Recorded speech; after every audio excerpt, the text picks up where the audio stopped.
لوگ یہ سمجھتے ہیں کہ نیا کام کرنے کے لیے ضروری یہ ہے کہ پوری روایت کی کو مسترد کر دیا جائے. تو وہ جدت لانے کے چکر میں عموماً ہم اس کی بیسک خراب کر دیتے ہیں. نئے گانوں کی لائف کم ہے کیونکہ وہ راگ بیسڈ نہیں ہے, آہنگ پہ بیسڈ. مجھے اگر عجیب سا گانا پسند آ رہا ہے تو میں اس کو ڈینائی تو نہیں کر سکتا. ایک گانے پہ 400 لوگوں کا دماغ لگا ہے. آپ کے خیال میں شیلف لائف کس کی بڑی ہے؟ السلام علیکم خواتین و حضرات, وائس آف امریکہ کا وہی سلسلہ پوڈ کاسٹ سیریز کا, اور آپ کا میزبان حارث خلیق.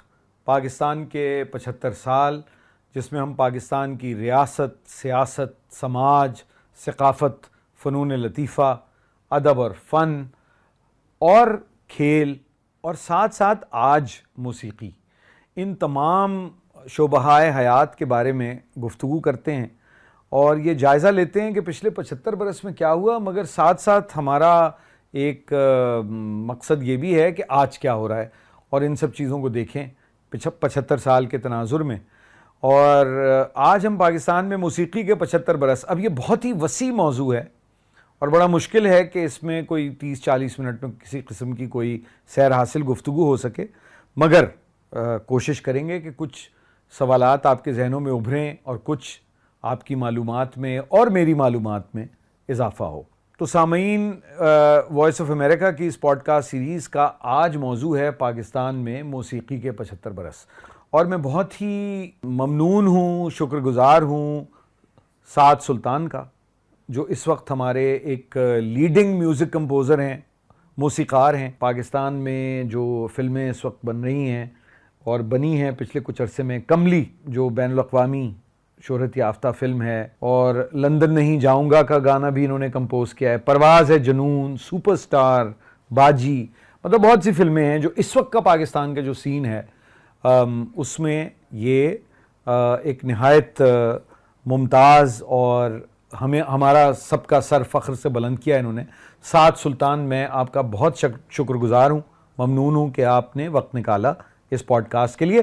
ساتھ ساتھ یہ بھی ایک اہم بات ہے کہ سعد سلطان خود بھی گاتے ہیں, اور اگر آج ویسے گنگنا کے گفتگو کریں تو کیا ہی اچھا ہو, کیونکہ باقی ساری پوڈ کاسٹ جو ہیں وہ تحت اللفظ ہوئی ہیں, تو کچھ ترنم سے بھی ہونا چاہیے, تو یہ تو اپنی جگہ بات ہے.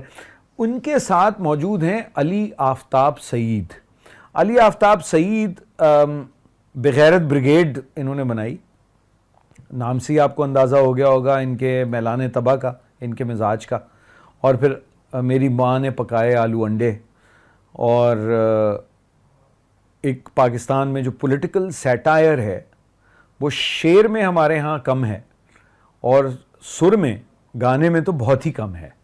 تو اس میں انہوں نے پائنیئرنگ کام کیا, ابتدائی کام کیا, بنیادی کام کیا, اور اس کے ساتھ ساتھ پھر کامک آرٹسٹ پروگرامز کیے انہوں نے, اور سنجیدہ آرٹ, سنجیدہ ایکٹنگ, اور بہت سارے ہمارے جو مختلف پلیٹ فارمز ہیں, ویب چینلز بھی اور ٹیلی ویژن بھی, اس پہ انہوں نے پولیٹیکل سیٹائر بھی کیا, سوشل سیٹائر بھی کیا, اور شعر و ادب سے بھی ان کا بڑا گہرا تعلق ہے. چونکہ ان کے اگر آپ جو البم ان کا آنے والا ہے, جب آپ وہ سنیں گے تو آپ کو اندازہ ہوگا کہ غالب سے راحت اندوری تک ایک پورا کلیکشن ہے جو علی کی دسترس میں ہے. اردو میں گاتے ہیں, پنجابی میں گاتے ہیں. آج اس پروگرام کی خاص بات یہ ہے کہ ہم نے یہ سوچا کہ جو اس وقت لوگ میوزک میں ریلیونٹ ہیں ان سے گفتگو کی جائے اور ان سے پوچھا جائے. اور ان دونوں میں ایک خاص بات یہ ہے کہ یہ ان جوان سال لوگوں میں ہیں جو اپنی روایت سے جڑے ہوئے ہیں اور اس کی تنسیخ پر آمادہ نہیں ہے. چونکہ یہ بھی ایک مسئلہ ہے ہر شعبے میں کہ لوگ یہ سمجھتے ہیں کہ نیا کام کرنے کے لیے ضروری یہ ہے کہ پوری روایت کی کو مسترد کر دیا جائے.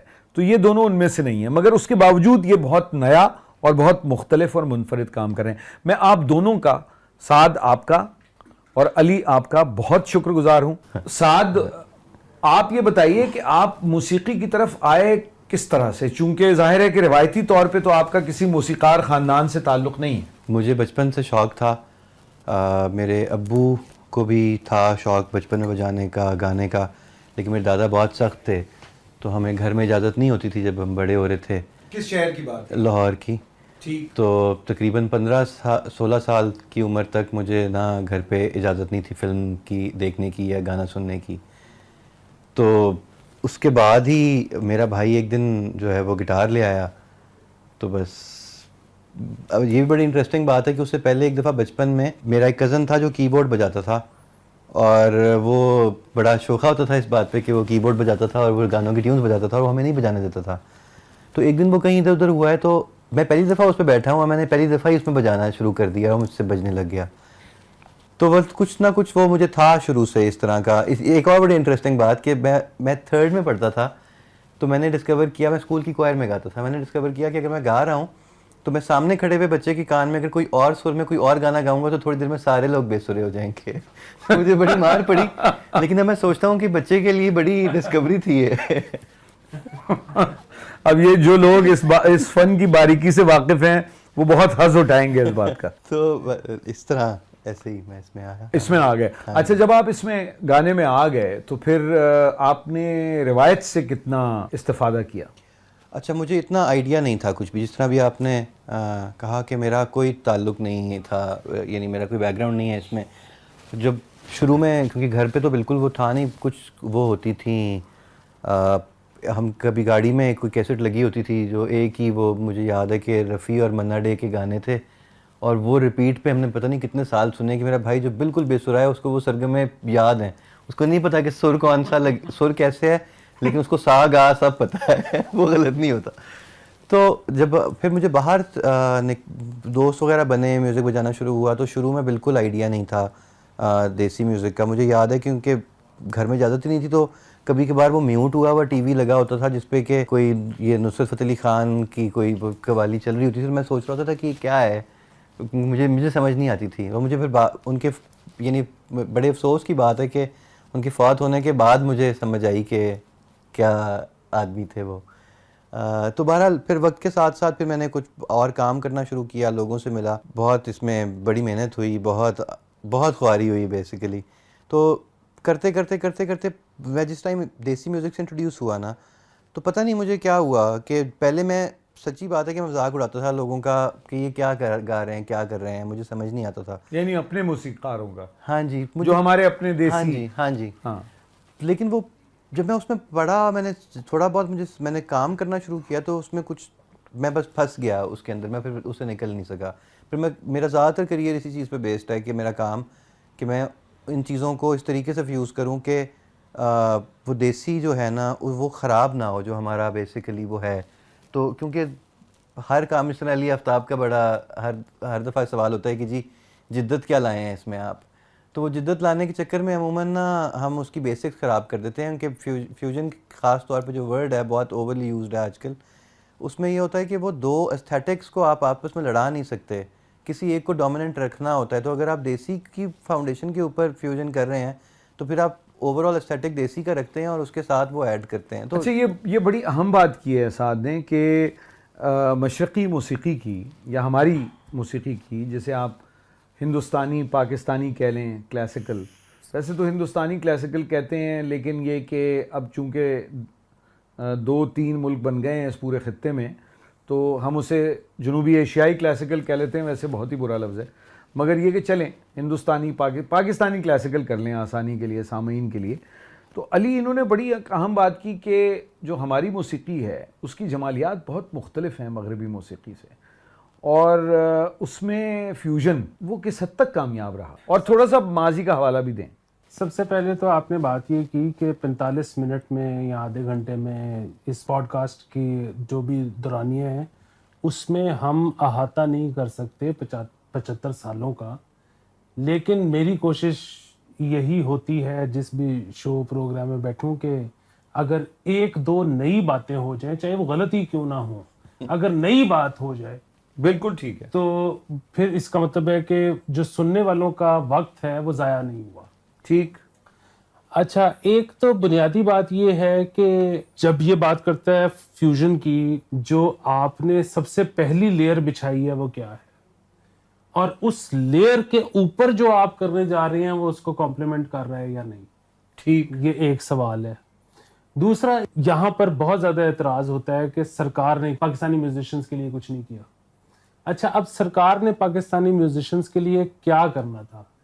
اگر تو ایک پاکستانی طائفہ جانا تھا یورپ میں جس میں یونیسکو نے یہ کہا تھا کہ جی جو بھی آپ کو کلچرلی میوزیکلی ریپرزینٹ کرتا ہے اس کو بھیج دیں، اس میں آپ نے علن فقیر کی جگہ اگر علی آفتاب کو بھیج دیا تو یہ تو سرکار نے زیادتی کی. بٹ ادروائز پاکستانی سرکار علی آفتاب کو بیچنے کے لیے کیا کرے؟ یہ بھی ایک سوال ہے. وہ ان کا کام ہی نہیں ہے، ان کا یہ کام ہی نہیں ہے. یہ تو لوگوں کا کام ہے، تو فنکاروں کا کام ہے. بالکل. تیسری اس میں بہت بنیادی چیز اور ہے، اور وہ یہ ہے کہ ہم جب بار بار بات یہ کرتے ہیں کہ جی آپ جب بھی میوزک کے اوپر ڈسکشن ہوگی اس میں یہ بات ہوگی کہ جی پاکستان کی فلم انڈسٹری نہیں تھی یا ختم ہو گئی وٹ ایور. اچھا وہ بالکل ایسے ہی ہے جس وقت پارٹیشن ہوئی پاکستان کی فلم انڈسٹری موجود تھی، ٹھیک ہے، وہ 3 سینٹرز میں تھی، ان سینٹرز میں سے ایک لاہور تھا. اچھا وہ فلمیں بنتی رہیں کلکتہ، ممبئی اور لاہور. بالکل ٹھیک. اچھا اب وہ بنتی رہیں لیکن وہ بہت ساری وجوہات ہیں، آپ انہی پوڈ کاسٹ میں ان کا ذکر بھی کر چکے ہیں کہ وہ لاہور سے ختم ہوتی چلی گئیں. اچھا ان پہ بھی ہم آ جائیں گے وجوہات پہ کہ کیوں ختم ہوتی چلی گئیں. لیکن بنیادی بات یہ ہے کہ فلم انڈسٹری کرتی کیا ہے؟ فلم انڈسٹری گانے کی ڈیمانڈ پیدا کرتی ہے، کیونکہ اگر فلم بنے گی تو فلم کو سب کانٹیننٹ کی اسٹیٹکس کے مطابق ان کو فلم میں 3 4 5 گانے بھی چاہیے. اچھا اس کی اگر آپ فلم کو نکال دیں تو یہ بالکل ویسے ہی ہے کہ آپ کو پتہ ہے کہ اسپینش زبان میں کتنے گانے بنتے ہیں ہر ہفتے؟ مطلب آپ کو شاید نہیں پتا ہوگا، مجھے بھی نہیں پتا. انگریزی میں کتنے گانے بنتے ہیں، ہندی میں کتنے گانے بنتے ہیں. اچھا بات پھر وہی ہے کہ وہ کیوں بنتے ہیں اتنے سارے گانے؟ وہ اتنے سارے گانے اس لیے بنتے ہیں کیونکہ ایک کلب، اور وہ ایک کلب نہیں ہے، ایک گلی ہے جس کے اندر بہت سارے کلب ہیں، جس کے اندر بہت سارے گانے بجنے ہیں، اور اگر آپ نے ہر ہفتے میں ایک ہٹ گانا نہ دیا تو وہ اتنے سارے کلب اس گلی کے نہیں بجیں گے کیونکہ لوگ اس میں وہاں جائیں گے نہیں. اچھا اگر لوگ اس میں وہاں جائیں گے نہیں تو ایک تو وہ کلب نہیں چلے گا، پھر اس کلب کے باہر ایک پب ہے، اس پب کے باہر جو ہیں وہ ایٹریز ہیں، کھانے کی جگہیں ہیں، وہ بھی نہیں چلیں گے. سو ایک پوری اکانومی ہے جو کہ اس ہٹ گانے پہ ڈیپینڈنٹ ہے، جو کہ آپ نے ہر ایک ہفتے نہیں تو دوسرے نہیں تو تیسرے دینے، نہیں تو چوتھے ہفتے میں. یہ علی بہت دلچسپ بات کی ہے، لیکن اس سے ایک میں آپ کو تھوڑا سا پیچھے لے جانا چاہوں گا. دیکھیں آپ نے لاطینی امریکہ کی بات کر دی یا یورپ کی کر دی جہاں یہ کلچر ہے. ہمارے ہاں تو یہ کلچر اس طرح سے کبھی نہیں رہا. ایسا نہیں ہے کہ ساری خرابیاں جنرل ضیاء الحق کے زمانے میں پیدا ہوئی ہیں. ہمارے ہاں اس طرح کا کلچر کہ جہاں موسیقی عام آدمی کے لیے اس طرح مہیا ہو، دستیاب ہو، ایک فوک میوزک، یا میں تو اس کو فوک نہیں کہتا، میں تو اس کو مقامی کلاسیکل میوزک کہتا ہوں، کیونکہ یہ کون سا فیصلہ کرنا ہے انگریزوں نے یا جرمنز نے یا ڈچ نے کہ ہماری جو میوزک ہے پرانی وہ فوک ہے اور ان کی کلاسیکل ہے. تو میں تو اس سے اتفاق نہیں کرتا. لیکن چلیے یہ تو ایک ضمناً بات تھی. بات یہ کہ آپ نے یہ کہا تو ہمارے ہاں تو یہ نہیں تھا، مگر اس کے باوجود ایک پورا کلچر ہے جس میں کوکو کورینا سے لے کے یعنی کلاسیکل راگوں میں کمپوز کیے ہوئے گانے، تو اس کا کیا ٹریڈیشن ہے. اور اس میں تو اور چاہے وہ پبز میں اور بارز میں اور کلبز میں نہ چلیں مگر پھر بھی وہ لوگوں کے دلوں میں اور ان کے ذہنوں میں گونجتے ہیں. بالکل. دیکھیں بات یہ ہے کہ مجھے یاد آ گیا، اکیلے نہ جانا ہمیں چھوڑ کر تم. میں اس سے بہت ہمبلی ڈس ایگری کرتا ہوں اس بات سے کہ پاکستان میں اس طرح کی روایت نہیں تھی. دیکھیے بات یہ ہے کہ جس طرح سعد نے ذکر کیا کہ اس کے والد صاحب بنیادی طور پہ موسیقی کے رسیا تھے اور ان کو ظاہر ہے اپنے والد صاحب سے اجازت نہیں تھی، لیکن کیونکہ وہ تھے تو ان کو اجازت مل گئی اور انہوں نے موسیقی کرنی شروع کر دی.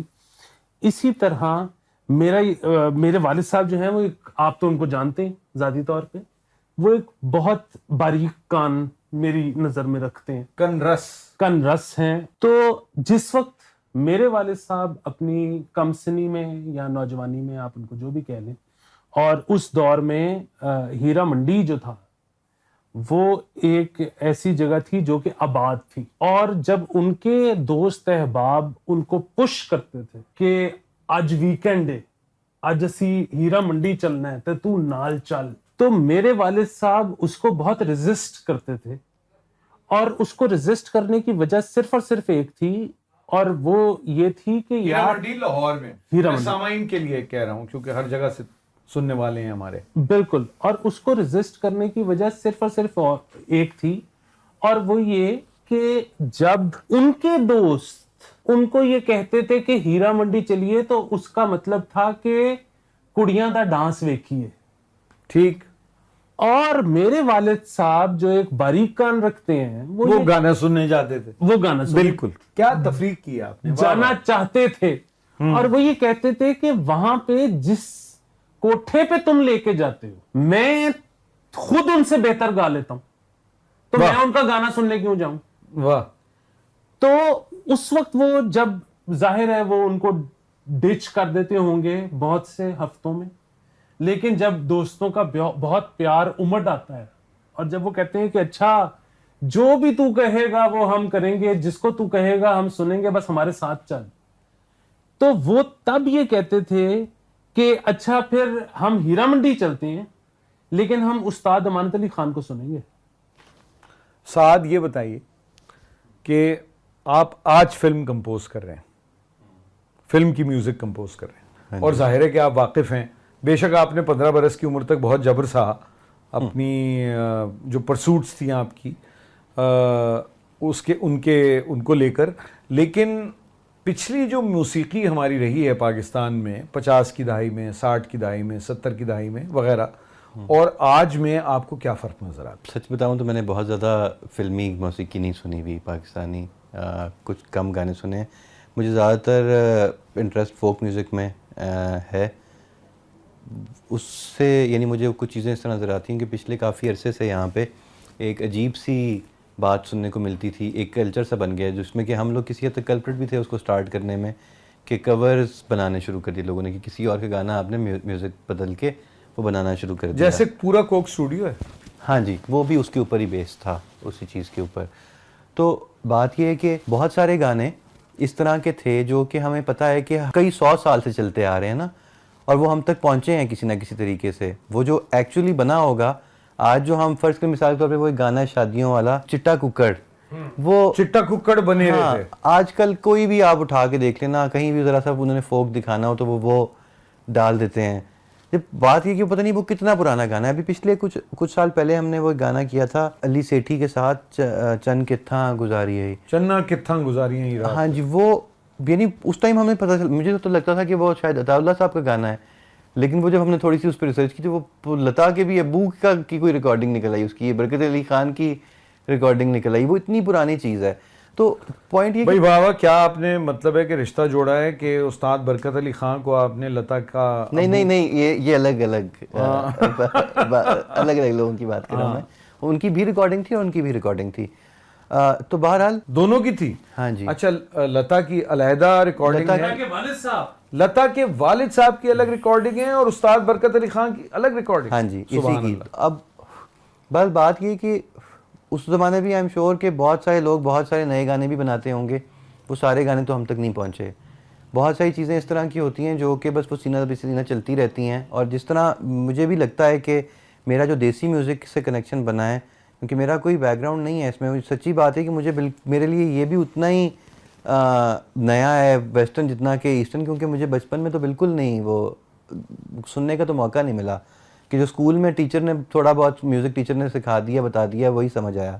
تو بہرحال بات یہ کہ کچھ چیزیں نا ہمارے اندر رچی ہوئی ہیں, وہ نہیں نکل سکتی. اور جتنا بھی سی چیزیں یعنی کچھ گانے ہیں راگوں کے اوپر بیس. اب یہ بھی بڑی مزے کی بات ہے, اور وہی جو آپ بھی بات کریں کہ یہ بہت بڑا ٹاپک ہے, اس کو کور نہیں کر سکتے. جب ہم بات کلچر کی کرتے ہیں تو اکثر لوگ یہاں سننے میں آتا ہے کہ جی فلانی چیز ہمارا کلچر نہیں ہے. اب مجھے بڑی عجیب بات لگتی ہے وہ, کیونکہ کلچر جو ہے وہ جغرافک چیز ہے اور اس کو بلا وجہ وہ ریلیجن اور اس سے جوڑ رہے ہیں جس کا کوئی تعلق نہیں ہے. اب وہ بھی کلچر کتنی ساری اور کلچر سے مل کے بنا ہے, کس کس نے کیا کیا چیز کنٹریبیوٹ کی ہے, وہ میرے تو خیال میں اس کو جاننے سے زیادہ ضروری یہ ہے کہ اس کو سمجھ کے کرنے کی کوشش کی جائے, کیونکہ ایسی فضول میں کوئی چیز ہمیں اچھی نہیں لگ رہی ہوتی ہے. میرا ماننا ہے کہ نہ تو یعنی ٹیسٹ پہ بھی کسی کی کوئی وہ نہیں ہوتی, یعنی کہ میں جتنا مرضی انٹلیکچوئل بن جاؤں, مجھے اگر عجیب سا گانا پسند آ رہا ہے تو میں اس کو ڈینائی تو نہیں کر سکتا. تو اس طرح چیزیں بہت زیادہ جڑی ہوئی ہیں. پچھلے زمانے میں بھی یہ ہوتا ہے کہ جب جس طرح ابھی علی آفتاب نے کہا کہ پارٹیشن کے ٹائم پہ یہاں پہ فلم انڈسٹری موجود تھی 47 میں, ہاں جی, وہ پاکستان کا قیام ہوا ہے. ہاں جی, تو اس زمانے کے بنے ہوئے اسٹوڈیوز گوروں کے بنائے ہوئے اسٹوڈیوز تھے, اور جو طریقہ کار چل رہا تھا, جو اکوپمنٹ تھا اور جتنے لوگ ٹرینڈ تھے وہ سارے وہی تھے, ان کے ہی ٹرینڈ گوروں کے ساتھ مقامی ہمارے سیٹ بھی ہاں وہ انوالو تھے. پوائنٹ یہ ہے کہ وہ ساری چیزیں نا اڈیپٹیڈ تھیں ان سے, یعنی جو بھی ہم فلمی میوزک سن رہے تھے, کیونکہ ہمارا کام ریکارڈنگ کرنا تو تھا نہیں, ریکارڈنگ تو ہمیں کرنی سکھائی تھی گورے نے آ کے. تو جب وہ فلمیں بننی شروع ہوئیں تو زیادہ تر فلمیں انہی پیٹرنز پہ تھیں. آج کو ہم کہتے ہیں کہ فلانا بندہ تو چور تھا, یا آج کے زمانے میں کہتے ہیں فلانا بندہ چور ہے. اب پوائنٹ یہ کہ ہم ساری چیزیں جتنا بھی ہم آرٹ خاص طور پہ کرتے ہیں وہ ساری ریکریشن ہوتی ہے. میرا نہیں خیال کہ یہ کم از کم میرے ایکسپیرینس میں ایسا نہیں ہے کہ کسی بندے نے کوئی بہت ہی نئی کوئی وہ چیز کر دی ہو. سیف انداز بیاں بات بدل دیتا ہے, ورنہ دنیا کی کوئی بات نئی بات نہیں.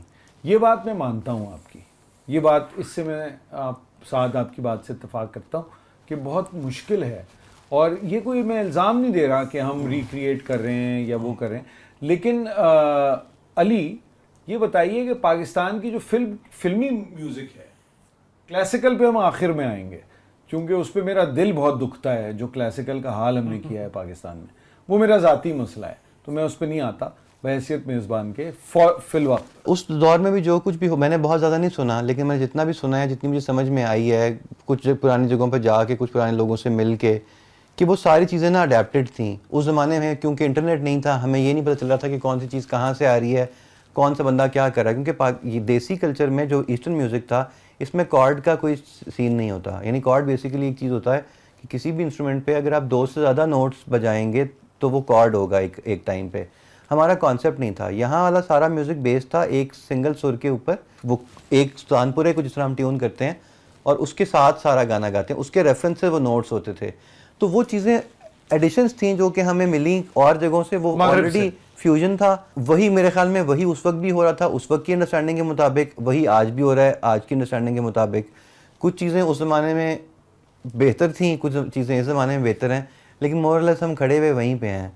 میرا نہیں خیال کہ کوئی خاص فرق آیا ہے. اسی طرح جس طرح کلاسیکل میوزک کی بات کی, فلمی میوزک کیوں فلمیں وہاں بھی بنتی تھیں, ان کو پتہ تھا کہ فلموں میں گانے کیسے بنتے ہیں, میوزک کیسے بنتے ہیں. ہاں جی, گورے بنا رہے تھے نا پہلے سے, تو ان کے پاس یہ دیسی میوزک نہیں تھا, کلاسیکل میوزک نہیں تھا. ان کو نہیں پتا کہ اس کے ساتھ میوزک کیسے بنانا ہے. ہمیں آج تک نہیں سمجھ آیا کہ کیسے بنانا ہے. ہم وہی فگر آؤٹ کر رہے ہیں, اس کو ہم کبھی فیوژن کہہ رہے ہیں, کبھی ہم اس کو ریمکس کہہ رہے ہیں, کبھی ہم کور کہہ رہے ہیں, لیکن ہم بیسیکلی فگر آؤٹ کرنے کی کوشش کر رہے ہیں جو اس وقت سے ہم نہیں کر پائے ہیں. یہی وجہ ہے کہ کلاسیکل میوزک اس طرح سے مین اسٹریم اب یہاں نہیں ہوتا, کیونکہ ہمیں پتہ ہی نہیں ہے کہ اس کے ساتھ ہمیں ٹریٹمنٹ کیا کرنا ہے. علی, پاکستان میں ایک کلچر تھا جو کہ انڈیا میں کلچر تھا, اور وہ کلچر یہ ہے کہ ایک میوزیشین جو ہے وہ صبح اٹھ کے نہا دھو کے ٹائی لگا کے, چاہے وہ نوٹ اس کو نہیں پتا کہ وہ کون سی ہے جو وہ باندھ رہا ہے, لیکن وہ ٹائی لگا کے اسٹوڈیو پہنچ جاتا ہے, اور اس کو نہیں پتا کہ آج کام ہے نہیں ہے, کس فلم کی ریکارڈنگ ہے, اس کے کس گانے کی ریکارڈنگ ہے. یہ تھا کلچر فلم کا, اور وہ چاہے بالی ووڈ ہو چاہے لالی ووڈ ہو. وہاں پر جب آپ پہنچتے تھے آپ کو پتا تھا کہ آج ہم فلانے گانے کی ریکارڈنگ کر رہے ہیں. اچھا, وہ جو گانا, اب آپ اس کو بھی ذرا مد نظر رکھیں کہ ایک جو میوزک ڈائریکٹر جس کو ہم کہتے ہیں, پاکستانی اور ہندی فلم کی سینسیبلٹی میں وہ کون آدمی ہوتا ہے؟ وہ آدمی ہوتا ہے جو کہ لیریسسٹ سے ڈیل کر رہا ہوتا ہے, گانا لکھنے والے گیتکار سے, اور پروڈیوسر ڈائریکٹر سے ڈیل کر رہا ہوتا ہے, اور یہ ڈیسائیڈ کر رہا ہوتا ہے کہ اس کو گائے گا کون, اور اگر تو ان ویری ریئر کیسز اگر تو ارینجمنٹ وہ خود کر رہا ہے تو again I repeat in very rare cases, otherwise وہ ارینجر سے ڈیل کر رہا ہوتا ہے. ٹھیک. اچھا اب اس نے جب لیرکس، ووکل میلڈی سب کچھ اپروو کروا لیا ڈائریکٹر کے ساتھ، تو وہ چلا گیا اسٹوڈیو میں سارے سازندے بیٹھے ہیں. ٹھیک ہے. اچھا اب ہوتا یہ ہے کہ یہاں پہ یہ بہت ساری گفتگو ہوتی ہے کہ جی وہ پرانے گانوں کی لائف زیادہ تھی کیونکہ وہ راگ بیسڈ تھے، نئے گانوں کی لائف کم ہے کیونکہ وہ راگ بیسڈ نہیں ہے. آہنگ پہ بیسڈ ہے. اچھا اب یہ بات ٹھیک ہو بھی سکتی ہے، نہیں بھی ہو سکتی.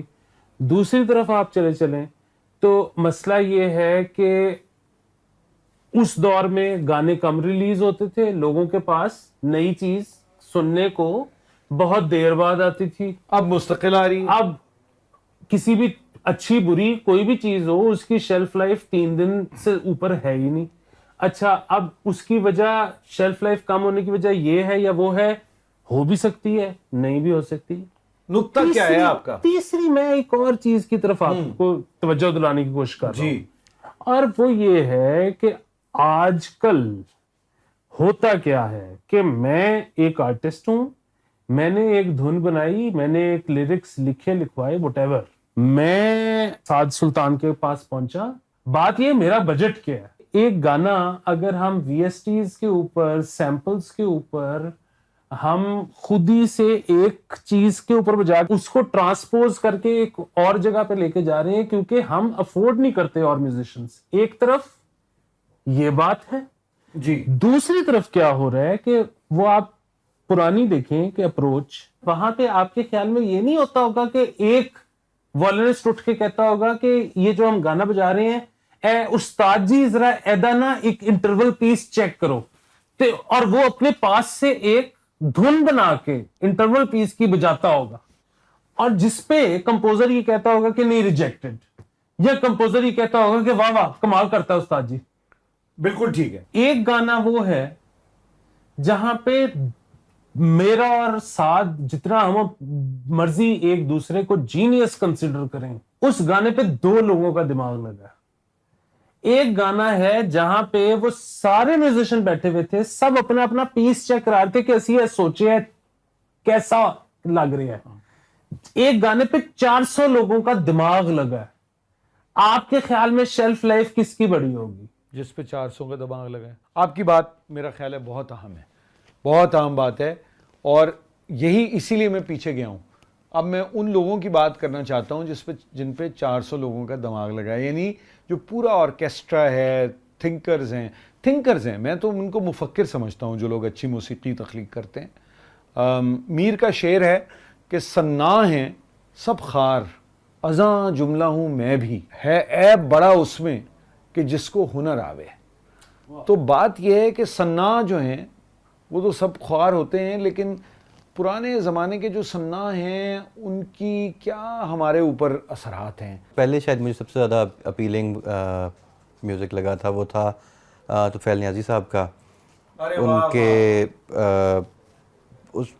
وہ اس طرح کا میوزک بیسیکلی نا میرے ٹائپ کا میوزک ہے، یعنی فوک میوزک ہے وہ مینلی. ان کی بھی اگر آپ وہ دیکھیں، ایک انٹرویو ہے جس میں وہ بتا رہے ہیں کہ انہوں نے کس طرح سے ڈفرینٹ جگہوں پہ اتفاقاً میوزک کر کے گانے گا کے اور موجود ہو کے سیکھا، اور وہ چیزیں پھر نظر آتی ہیں کہ اتنا ڈائیورس کیسے ہو سکتا ہے کوئی انسان. اس کے بعد یہ نصرت علی خان آبویسلی، زاہدہ پروین، ہاں یعنی سنگر تو بے تحاشا اس طرح وہ ہیں. زاہدہ پروین جو ہے نا وہ آپ سنتے ہو کافی، اور آپ صرف اور صرف ایک چیز کہتے ہو کہ دس از ناٹ ہیومنلی پاسبل. نہیں، فلموں کے گانے والے ہیں، مالا ہیں، مادام نور جہاں ہیں. مجھے وہ رونا لیلا صاحبہ کے کچھ گانے بڑے اچھے لگے تھے، وہ مجھے یاد ہیں. میں یہاں پر ایک سوال آپ سے اور کروں گا علی. پاکستان میں کلاسیکی موسیقی کی صورتحال بہت ناگفتہ ہے، لیکن آپ کا چونکہ تعلق رہا ہے، چونکہ آپ نے استاد رضا کا گانا کمپوز کیا. استاد رضا علی خان صاحب بڑے غلام علی خان کے پوتے ہیں، اور ہماری خوش قسمتی ہے کہ اب وہ پاکستان میں مقیم ہیں. ورنہ تو کلکتے میں انہوں نے اپنا بچپن اور جوانی سب گزاری ہے. کلاسیکل میوزک جو ہماری رہی ہے ہسٹوریکلی, اس کے امکانات کیا ہیں آئندہ؟ آج جب آپ راگ درباری کی بات کرتے ہیں تو وہ اتنی کوئی محدود چیز نہیں ہے جس کو بہت کم لوگ سمجھ سکیں. ٹھیک. اس کی وجہ یہ ہے کہ جیز کے ایڈ کا جو جنگل ہے وہ راگ درباری میں ہے. یہ جیز جو ہمارا موبائل فون کا جو ایڈورٹیزمنٹ ہے, ٹھیک ہے, اب اگر وہ راگ درباری میں ہے تو اس کا مطلب ہے راگ زندہ ہے. راگ درباری دربار کا راگ نہیں رہا, وہ تو ایک گلی کوچے کا وہ تو پاپ بن گیا نا. تو اس کا مطلب یہ ہے کہ ہمارے جتنے بڑے گانے ہیں پاکستانی فلموں کے, وہ سب مختلف راگوں میں کمپوزڈ. ایسا ہے, دیکھیں راگ جو ہوتا ہے نا وہ, یعنی ابھی جس طرح ڈسکشن ہو رہی ہے مجھے نہیں پتا کہ سننے والے کو کیا سمجھ آ رہی ہوگی, کوئی بہت ہوا نہیں ہوتا. ایک بیس سمجھ لیں کہ ایک آؤٹ لائن ہوتی ہے نوٹس کی سلیکشن کی, کہ آپ اس طریقے سے اس طرح کی فیل کریٹ کر سکتے ہیں.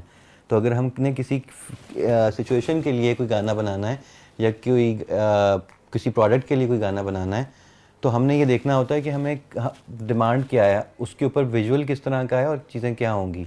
اس کے سٹوری کے حساب سے, لفظوں کے حساب سے ہم ایک راگ سلیکٹ کرتے ہیں جو اس فیل کو ڈیفائن کر سکے گا. اب کیوں کلاسیکل میوزک میں یہ ہوتا ہے کہ اب ایک گویہ بیٹھ کے کہتا ہے کہ جی میں اب آپ کے سامنے راگ درباری یا راگ بھیروی پیش کروں گا, اور پھر وہ 2 گھنٹے 4 گھنٹے جتنی دیر بھی وہ گائیں گے وہ وہی راگ گائیں گے, وہ اس سے باہر نہیں جائیں گے. لیکن جب ہم گانا بناتے ہیں تو ہم یہ نہیں کہتے کہ ہم آلو انڈے پیش کرنے لگے ہیں درباری میں, ہم آلو انڈے پیش کرنے لگے ہیں, وہ ہم آلو انڈے ہی سنائیں گے, وہ راگ میں کبھی آئے گا کبھی نہیں آئے گا, جو ہمیں ٹھیک لگے گا ہم اس کے ساتھ وہ کریں گے. یہ بتائیے کہ ہماری جو گفتگو اب تک رہی ہے وہ رہی ہے جو کلاسیکی یا جو موجودہ اس وقت صورتحال ہے موسیقی کی, لیکن پاکستان کے جو طول و عرض میں مختلف طرح کی موسیقی ہے اسے ساتھ آپ کیسے دیکھتے ہیں؟ یعنی سندھ میں, بلوچستان میں ایسا گانے والا, ایسی آواز, اور سندھی فوک کا اپنا ایک ذرا جڑا ہوا لیکن ایک اس میں ایک اختراع بھی ہے, اس کے بارے میں آپ کی کیا رائے ہے؟ مجھے یہ جس طرح میں پہلے کہہ رہا تھا کہ یہ کلچر جو ہوتا ہے وہ ایک جغرافک چیز ہوتی ہے. جس طرح میں گانوں کے بارے میں کہہ رہا تھا کہ راگ میں ہم راگ سلیکٹ کرتے ہیں سچویشن کے حساب سے اور چیزوں کے حساب سے, اسی طرح جتنے بھی صوبے ہیں ان سب کا کیونکہ یہاں پہ لینڈسکیپ بالکل فرق ہے تو آبویسلی اس لینڈسکیپ کے حساب سے, وہ زبان کے حساب سے ان کا میوزک بدلتا جاتا ہے. اور چیزیں بہت میرے لیے تو انٹرسٹنگ ہوتی ہیں کیونکہ میں زیادہ تر چیزیں نا اس کو یعنی لیگو کی طرح دیکھتا ہوں کہ وہ آپ چیزیں جو توڑ رہے ہوتے ہیں تو وہ انٹرسٹنگ فلیورز ہیں, بڑی اس طرح کی چیزیں ہیں کہ کسی ایک ایریے میں کسی ایک راگ کے اوپر یا کسی ایک بیٹ کے اوپر بہت زیادہ کام ہوا, دوسری جگہ پہ نہیں ہوا, دوسری جگہ پہ کسی اور چیز پہ ہو گیا. اگر خیبر پختونخوا میں دیکھیں اور اس کا میوزک کمپیئر کریں اگر آپ بلوچستان سے یا سندھ سے یا پنجاب سے, تو وہ زمین آسمان کا فرق ہے. کشمیر کا میوزک دیکھیں یعنی کہ اکثر اوقات ایک چھوٹی سی کوئی چیز بجے گی اور ایک دم آپ کو فیل آ جائے گی کہ ہم یہ فلانی جگہ پہ موجود ہیں.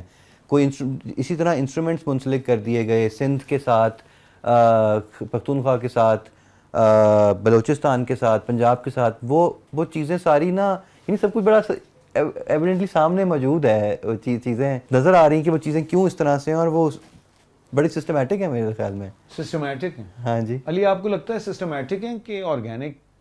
یعنی خیر میرا خیال ہے یہ دو الفاظ آپس میں متضاد نہیں ہیں, لیکن مقصد میرا کہنے کا یہ سسٹم ہوتا ہے نا, اور آرگینک کا بھی ایک ہر چیز یہ نیچرل سی ایک چیز ہے. میں نے اپنے ایسے بہت سارے دوست جنہوں نے ہمارا میوزک نہیں سنا ہوا تھا ہمارے خطے کا, یا اس سے کم از کم اتنے بڑے ان کے فین نہیں تھے جتنے ہم ہیں, ان کے سامنے جب میں نے دھنیں گائیں عابدہ پروین کی, تو نصرت فتح علی خان کی, ان کا ریئیکشن سننے کے بعد یہ تھا یار یہ جو تم نے ابھی گایا ہے یہ ڈیزرٹ میں شوٹ ہوا ہے. دھن سن کے ویژول امیجن اگر کوئی کر رہا ہے, یہ جیت ہے موسیقی کی. ساتھ مجھے یہ بتائیں کہ آپ نے کچھ اپنے پسند کے گلوکاروں کی بات کی, موسیقار کون سے پسند ہیں آپ, میوزک کمپوزرز جو پچھلے پاکستان میں 75 برس میں خواجہ خورشید انور سے لے کے رشید اترے اور اپنے جو ماسٹر عبداللہ اور پورا ایک سلسلہ رہا ہے, خلیل احمد یعنی اور نثار بزمی, اور یہ پوری ایک سلسلہ ہے. چونکہ میں اس لیے چاہتا ہوں کہ سامعین تک کچھ نام بھی پہنچیں, کیونکہ ہم نے تھیوریٹیکل گفتگو تو بہت کی ہے کہ موسیقی کہ پاکستان میں کیسے فیوز ہوئی, اور سامعین اس میں ایک بات بڑی امپورٹنٹ یہ ہے کہ موسیقی ایک بہت ہی وائبرنٹ اور بہت لیونگ اس وقت انتہائی مضبوط ہے پاکستان میں. اس لیے ہم اس بحث میں گئے ہی نہیں کہ ہر چیز پہ ایک تو پاکستان میں یہ ایک بات شروع ہو جاتی ہے کہ بھائی زوال ہے, زوال ہے. بھائی نہیں ہے زوال, نہیں کوئی زوال نہیں ہے. لطیفہ میں کوئی زوال نہیں ہے. سیاست میں ہوگا زوال, ہم جو ہے سیاست پہ زوال کو آپ پہ چھوڑتے ہیں, آپ اس کا فیصلہ کریں. لیکن ہم یہ سمجھتے ہیں کہ, اور آج کی گفتگو سے بھی آپ کو اندازہ ہوا ہوگا کہ فنون لطیفہ میں اس طرح کا زوال نہیں ہے جس طرح سے لوگ کہتے ہیں. تو میں واپس آتا ہوں سوال پہ اپنے کہ یہ جو موسیقار اتنے گزرے ہیں, فلمی موسیقار گزرے ہیں, پھر کلاسیکل میں سلامت علی خان صاحب کا نام لیا, استاد فتح علی خان, امانت علی خان صاحب کی بات ہوئی.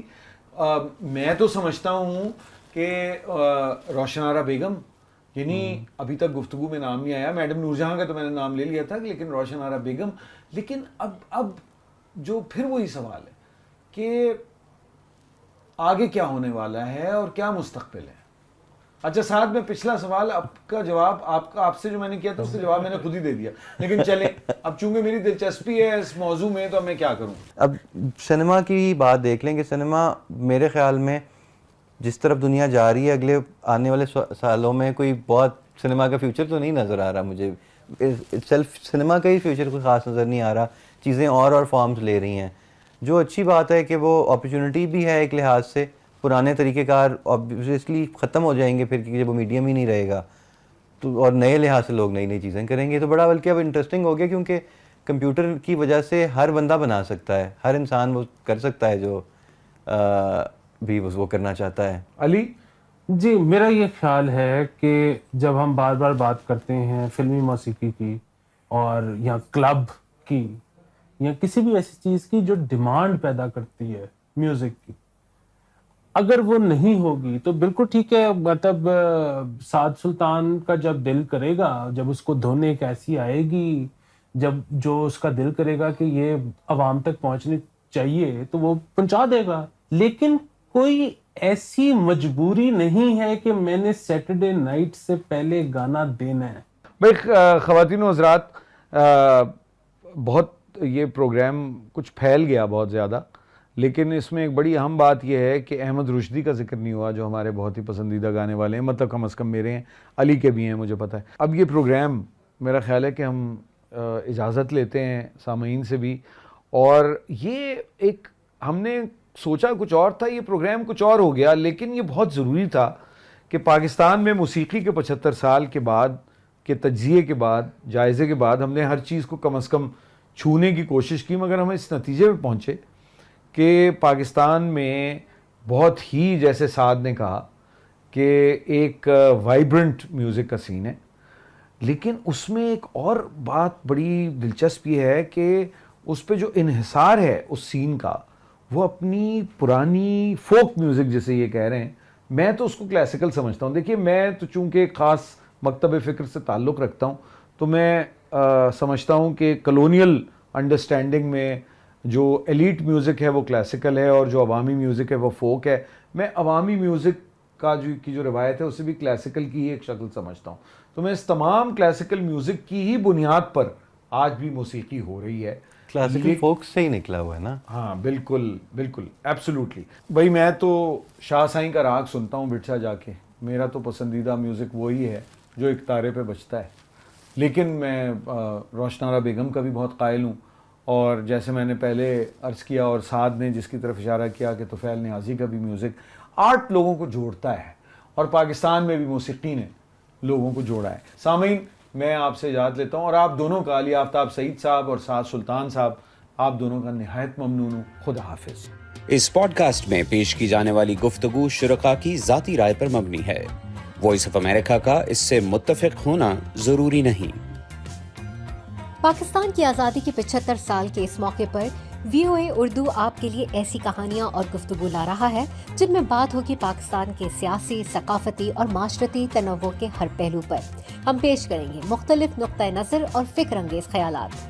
اس تاریخی موقع پر VOA اردو کی نشریات سنتے رہیے۔ اس خصوصی پوڈ کاسٹ کی اگلی قسط میں ہم بات کریں گے کہ پاکستان کا حقیقی خواب کیا تھا۔